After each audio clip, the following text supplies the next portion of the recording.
ang mabuting balita para sa araw na ito.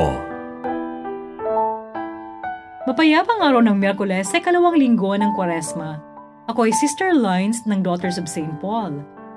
Pasalamatan natin ng Diyos sa pagkalob sa atin ng panibagong pagkakataon upang makibahagi sa kanyang misyon. Pero may paalala siya sa lahat ng gustong maglingkod ng tapat, lalo na ngayong nalalapit na ang eleksyon. Ang may gustong maging dakila, siya ang maging lingkod ninyo. Ang may gustong mauna sa inyo, siya ang maging alipin ninyo. Pakinggan natin ang kabuuan ng pahayag na ito ni Jesus mula sa Mabuting Balita ayon kay San Mateo, Kabanata 20, talata 17 hanggang 28. Nang umakyat si Jesus sa Jerusalem, isinama niya ang 12 at habang nasa daan ay sinabi niya sa kanila, Papunta na tayo sa Jerusalem. Doon ibibigay ang anak ng tao sa mga punong pari at mga guro ng batas na maghahatol sa kanyang kamatayan. Kaya ibibigay nila siya sa mga pagano para pagtawanan, hagupitin at ipako sa krus. Ngunit babangon siya sa ikatlong araw. Lumapit doon kay Jesus ang ina nina Jaime at Juan, kasama ang 2 niyang anak, at lumuhod sa harap niya para makiusap. Tinanong siya ni Jesus, Ano ang ibig mo? Narito ang 2 kong anak. Iutos mong maupo ang isa sa iyong kanan at ang isa naman sa iyong kaliwa sa iyong kaharian. Hindi niyo alam ang inyong hinihingi. Maiinom niyo ba ang kalis na iinumin ko? Kaya namin. Totoong iinom din kayo sa aking kalis, ngunit wala sa akin ang pagpapaupo sa aking kanan o kaliwa. Para yon sa mga hinirang ng Ama. Nang marinig ito ng 10, nagalit sila sa magkapatid.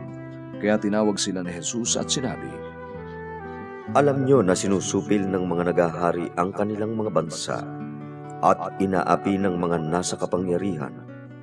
Hindi ganito sa inyo. Ang may gustong maging dakila, siya ang maging lingkod niyo. Ang may gustong mauna sa inyo, siya ang maging alipin niyo. Gayon din naman, dumating ang anak ng tao, hindi para paglingkuran, kundi para maglingkod, at ibigay ang kanyang buhay bilang pagtubos sa marami. Kumusta kayo? Ito si Lilia Antonio na magbabahagi ng pagninilay ngayon. Ayon kay Mother Teresa, hindi tayo makagagawa ng mga dakilang bagay, mga mamunting bagay lamang nakalakip ang dakilang pagmamahal. Sa Japan, may mga retiradong matanda na voluntaryong namumulot ng mga balat ng candy at upos ng sigarilyo sa mga estasyon ng tren para mapanatiling malinis ang paligid. Simpleng gawain pero nagpapahiwatig ng kahandaang maglingkod sa iba. Sa bagay, hindi na kailangang lumayo. Isipin na lang ang mga kasambahay na maghapong walang tigil sa paggawa para maihanda ang mga kailangan ng kanilang amo. May ngiti sa labi, walang pagtutol, may nadaramamang sakit na pilit tinitiis. Nilinaw ni Jesus sa Ebanghelyo, Ang may gustong maging dakila, siya ang maging lingkod niyo. Ang may gustong mauna sa inyo, siya ang maging alipin niyo. O Jesus, maisapuso nawa namin ang aral mo ito para huwag kaming magsawa sa pagmamahal at paglilingkod sa aming kapwa. Amen.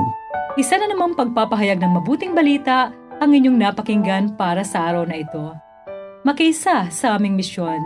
Maging tagapagpahayag din ng mabuting balita sa pamamagitan ng pag-like, pag-share o pag-tag ng videong ito.